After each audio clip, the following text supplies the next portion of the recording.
রাত যখন গভীর, চারিদিকে চুপচাপ, মাঝের মধ্যে জঙ্গলের ভেতর থেকে শেয়াল কুকুরের ডাক শোনা যাচ্ছে। আকাশে পূর্ণিমার আলো ছড়িয়ে আছে, কিন্তু গ্রামের মানুষজন ভয়ে ঘরের বাইরে পা রাখছে না, কারণ আজ আমাবস্যার রাত, আর সবাই বলে এই রাতে দৈত্যদের হয়। গ্রামের নাম ছিল রামপুর। খুব ছোট্ট একটা গ্রাম, কিন্তু এখানে একটা কুয়ো আছে যেটাকে সবাই অভিশপ্ত বলে জানে। 100 বছর আগে সেই কুয়োয় এক মহিলা আত্মহত্যা করেছিল। তারপর থেকে সেখানে নাকি অলৌকিক কাণ্ড ঘটে, বিশেষ করে অমাবস্যার রাতে।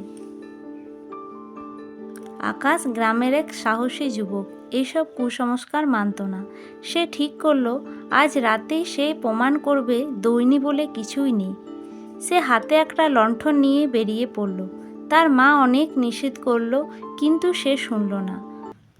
সে কুয়োর দিকে একা একাই চলে গেল। আকাশ কুয়োর কাছে পৌঁছালো। কুয়োর ধারে গিয়ে দাঁড়াতে তার মনে কেমন যেন শিহরণ জাগলো। হালকা বাতাস বইছে, আশেপাশে কিছুই নেই, শুধু ঝিঝি পোকার ডাক। কিন্তু হঠাৎ করে একটা শীতল বাতাস বইতে শুরু করলো। আকাশ চারপাশে তাকিয়ে দেখলো কিছুই নেই।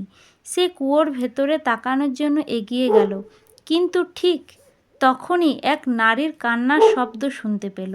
তার গা শিউরে উঠল। এ কি? কোথার থেকে আসছে এ কান্নার শব্দ? সে লণ্ঠন তুলে কুয়োর গভীরে তাকালো, কিন্তু কিছুই দেখতে পেল না। হঠাৎ কার যেন হাতের নরম কাঁধে এসে পড়ল। সে ভয়ে পিছিয়ে এলো। কাঁধের উপরে তাকিয়ে দেখল এক ফ্যাকাশে মহিলার মুখ, বড় বড় কালো চুল, চোখ দুটো রক্ত লাল।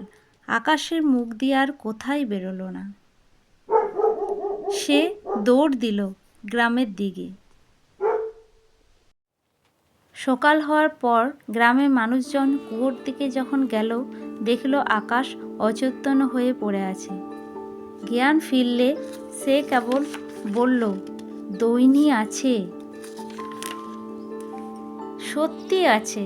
তারপর থেকে কেউ আর কুয়োর ধারে যায়নি।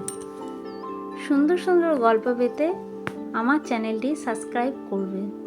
তাহলে এখনকার মতন টাটা।